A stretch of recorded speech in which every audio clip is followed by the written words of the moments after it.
Good morning all of you. ఇక్కడ నేను first రాగానే సార్ స్మైల్ అంతా చూసి వావ్ సార్ ఏంటి ఇంత ఎఫెక్టివ్గా చెప్తున్నారు అనుకున్నాను సార్. నెక్స్ట్ టైం ఫస్ట్ ఒక క్లాస్ విన్నాను, మీది మోటివేషన్ క్లాస్. తర్వాత సేమ్ నా మైండ్లో ఉన్న థాట్స్ అన్ని మీరు చెప్పారు సార్ ఎడ్యుకేషన్ సిస్టమ్ గురించి. యాక్చువల్లీ నేను సేమ్ అదే థాట్, అంటే సేమ్ నేను అదే అనుకున్నాను సార్. ఏమైందంటే ఒక హెల్త్ ఇష్యూ వచ్చింది సార్, దానివల్ల కొంచెం డిప్రెషన్ అయ్యాను. దానివల్ల మొత్తం అంతా ఏంటి అసలు నేను దానివల్ల నాకు డిగ్రీ ఆగిపోయింది సార్. ఆగిపోయిన తర్వాత ఇంకా అందరూ అన్నారు ఇంకా లైక్ లైఫ్ లాంగ్ క్యాన్సర్ అన్నారు, అది అన్నారు. సో నేను చాలా డిప్రెషన్ అయిపోయా, లైఫ్ లాంగ్ ట్యాబ్లెట్స్ అన్నారు. సో అనేసరికి నేను ఏంటి అసలు నేను చాలా స్ట్రాంగ్గానే ఉంటాను. సో ఇలా అయిపోయిన తర్వాత మొత్తం అసలు నా స్టడీ ఏమైపోయింది, నేను ఇంక లైఫ్ లాంగ్ ఇలానే ఉంటాను అనిపించింది. తర్వాత అనిపించింది నెక్స్ట్ లైక్ ఈ ఎడ్యుకేషన్ సిస్టమ్ అసలు నాకు ఏం నేర్పించారు. ఒక ఇంటర్వ్యూకి వెళ్ళానంటే నాకు అసలు ఏం రాదు సార్, ఇంగ్లీష్ ఏం రాదు. సో నేను అనుకున్న స్కూల్ డేస్ నుంచే మొత్తం మనకి లైక్ బట్టి పట్టించకుండా లైక్ అంటే ఇంగ్లీష్ ఎలా ఏంటి, గేమ్స్, స్పోర్ట్స్, మన మొత్తం హెల్త్ మొత్తం నేర్పిస్తే బెటర్ కదా మనకి అని అనిపించింది. సేమ్ ఇక్కడికి వచ్చిన తర్వాత కూడా సేమ్ మీరు అదే చెప్పారు సార్. నేను అనుకున్నా లైక్ అంటే నాకే కాదు థాట్ మీ అందరికీ వచ్చింది. లైక్ మీరు అన్నారు కదా సార్ ట్రావెల్ చేశాను అని. సో నేను కూడా స్టడీ సిస్టమ్ ఇలా ఉండాలి అని చెప్దాం అనుకున్నాను సార్. నాకు అంత అవేర్నెస్ లేదు, సో ఏం తెలియదు ఎలా చేయాలి ఏంటి అని. సో మిమ్మల్ని చూసిన తర్వాత నాకు చాలా ఇన్స్పిరేషన్ వచ్చి సేమ్ నేను కూడా అలా చేసి చాలామందికి స్టూడెంట్స్కి లైక్ సిస్టమ్ని మార్చుదామని అనుకున్నాను సార్. బాగా చదివి యూపీఎస్ అది రాసి లైక్ ఐఏఎస్ వాళ్ళలాగా అయ్యి మారుద్దాం అనుకున్నాను సార్.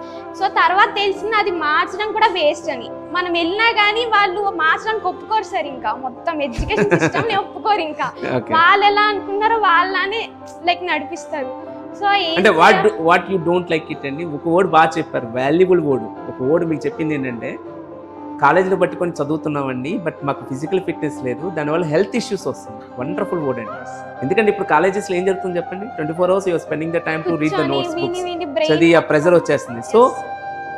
సో మీకు ఒక హెల్త్ ఇష్యూ కాజు ఈ ఎడ్యుకేషన్ సిస్టంలో కూడా కొంచెం స్పోర్ట్స్ ఉండుంటే నాకు ఈ హెల్త్ ప్రాబ్లం వచ్చేది కాదేమో. అలా కాదు సార్, బట్ స్ట్రాంగ్ గానే ఉంటాయి. ఎందుకు వచ్చిందో కూడా డాక్టర్స్ కూడా చెప్పట్లేదు సార్.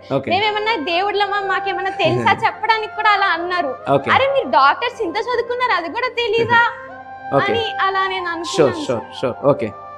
సో దానివల్ల నేను కూడా ఎడ్యుకేషన్ సిస్టమ్ కొంచెం మారితే బాగుండు, లైక్ ఇలా ఎలా చెప్పారో లైక్ మొత్తం ఎక్స్ప్లెయిన్ చేస్తూ అలా అనుకున్నాను. మారిస్తే బాగుండు అంటే కంప్లీట్ గా చేంజ్ చేయాల్సింది ఏం లేదండి, ఓన్లీ ప్రాక్టికాలిటీ, సింపుల్ లాజిక్ అండి. నేను చెప్పే పాయింట్ ఏంటంటే మనం అవసరం లేనిది కూడా చదువుతున్నాం సార్. నీ కాళ్ళ మీద నిన్ను నిలబెట్టే విద్య. నేను పాయింట్ ఒకటే word, what is the real education? Rainbow pharma training lab it provides real education అండి. అసలు రియల్ ఎడ్యుకేషన్ అంటే ఏంటి? నీ కాళ్ళ మీద నిన్ను నిలబెట్టే విద్య. నీ కాళ్ళ మీద నిలబెట్టడం అంటే ఏంటి? ఇప్పుడు బీఎస్సీ అయిపోయింది, మీరు ఎంఎస్సీ అయిపోయింది, హైదరాబాద్ వచ్చి మీరు ఒక ఇంటర్వ్యూలో కూర్చొని మీ అంతటా మీరు ఎటువంటి రిఫరెన్స్ లేకుండా మీ అంతటా మీరు జాబ్ కొట్టుకునే నాలెడ్జ్, క్యాపబిలిటీస్ మన ఎడ్యుకేషన్ సిస్టమ్ ఇవ్వాలి. కానీ అది ఎక్కడ వస్తుంది? నేను ఒక చిన్న క్వశ్చన్ అడుగుతాను. బీటెక్ అయిపోయిన తర్వాత ఎంటెక్ అయిపోయిన తర్వాత స్టూడెంట్స్, అది ఏదైనా కానీ ఫర్మనే కాదు, బీటెక్ అయిపోయిన తర్వాత ఎంటెక్ అయిపోయిన తర్వాత హైదరాబాద్ వచ్చే స్టూడెంట్స్ ఒక ట్రైనింగ్ సెంటర్లో జాయిన్ అవ్వాల్సిన అవసరం ఏంటి? అంటే నేను ఇంకో క్వశ్చన్ అడుగుతాను. ఒక ట్రైనింగ్ సెంటర్లో జాయిన్ అవుతున్నారు, వాళ్ళు 2 months 3 months 6 months ట్రైనింగ్ తీసుకుంటున్నారు. అంటే 22 సంవత్సరాలు చదివితే రాని జాబు 6 months చదివితే వచ్చేస్తుందా? ఇప్పుడు అంతా వేస్టే కదా సార్. తర్వాత మనకి ఇప్పుడు 1 year తీసుకుని ముందు నుంచే చదివితే ఇప్పుడు ఇంత ఉండేది కాదు సార్. థ్యాంక్ యూ అండి, థ్యాంక్ యూ వెరీ మచ్.